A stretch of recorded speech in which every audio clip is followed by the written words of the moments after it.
Everyone, meteorologist Robert Spetty here with you today, the evening of the 1st of August, 2016. We are continuing to track our storm system for all intents and purposes. This is a typhoon, still a severe tropical storm according to the Japan Meteorological Agency as of making this. I do expect them to intensify it though prior to landfall as it comes on shore here around Guangdong province during the overnight hours and expected to make landfall in the early morning hours just to rain around or towards the east of Hong Kong. So let's talk about this storm system and kind of break down the satellite imagery because there's a few things you might be seeing here. For starters, the eye, if you want to call it an eye, is rather large. And I say that because it's more or less a dry slot. After this got disrupted moving over the Philippines, this big dry slot opened up in the middle. This became more of a monsoonal low type of circulation. Still some fairly good banding coming into it. It definitely is being set up rather well on the northern and southern periphery, but overall kind of irregular here. And I think that's why JMA kind of a little hesitant on upgrading this to a typhoon. It doesn't have that core center structure. Take a look at the morph microwave imagery. You can kind of see that here as well. If this is an eye, it is a fairly large one.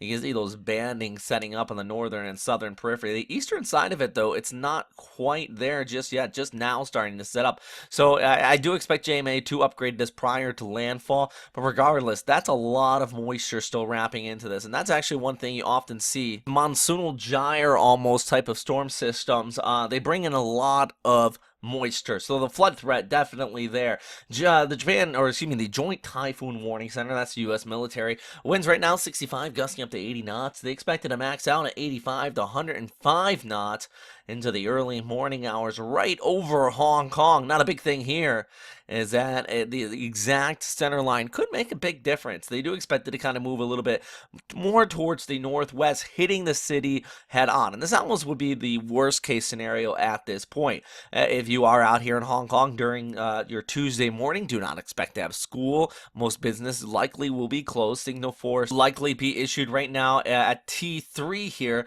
in Hong Kong. So those warnings are slowly being put in place as the outer rain bands really come ashore. But once you get up to 7 and 8, things just pretty much shut down in the city. Japan Meteorological Agency actually pointing a little bit further towards the east, just off the east side of Hong Kong Island. Big thing is look at the wind field on this storm system. Pretty massive. So even if you're not nowhere near where this is coming on shore, even about 500-600 kilometers in each direction, you still can see some tropical storm strength winds. And that's quite a common characteristic of these monsoonal gyre type of storm systems. But one thing, and I keep on talking about the center line, I think this is actually going to move a little bit further towards the east of Hong Kong. You can kind of take a look at our loop here as this does kind of track off here towards the north, and you can see that center of circulation. It's more or less moving on a northwesterly projection instead of a northwest projection.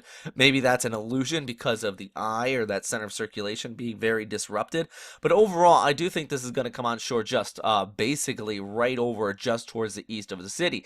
Now, as I mentioned before, that does make a big difference. Let's take a look at the ECMWF model with the meteor. It basically shows you as it does come on there and moves just towards the east of Hong Kong. Now, this is still a highly populated area out here just towards the northeast, but it's way over here where you would see the worst of the weather.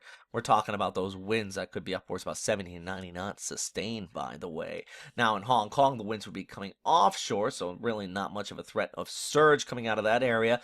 And plus, you're going to be seeing less rainfall than you would be seeing over here. Now, it all depends on where exactly most of that moisture is with this monsoonal gyre, though. If it doesn't wrap up nicely prior to landfall, we still could see plenty of rainfall on the western periphery. But I think this area right in here, that's where the heaviest precipitation is going to be, and the max of the winds between Hong Kong and Chaozhou, a little bit farther there towards the north and east. This is more or less a solution. The HWRF is kind of going towards, leaning towards Hong Kong Island right here, and the worst of weather off there just towards the east with those winds upwards of 80 to 90 not. So yeah, I hope everybody does stay safe out here. Even if the Hong Kong does get hit directly, though, that city is built to withstand typhoons. So yeah, guys, we've seen monster super typhoons run through there in very limited damage. But yeah, overnight we're gonna see exactly how this goes. I think it should be just towards the east of that island, but we'll see. All right, guys, stay safe out there. As always, thanks for watching. If you have any questions, let me know. And yeah, have a good night.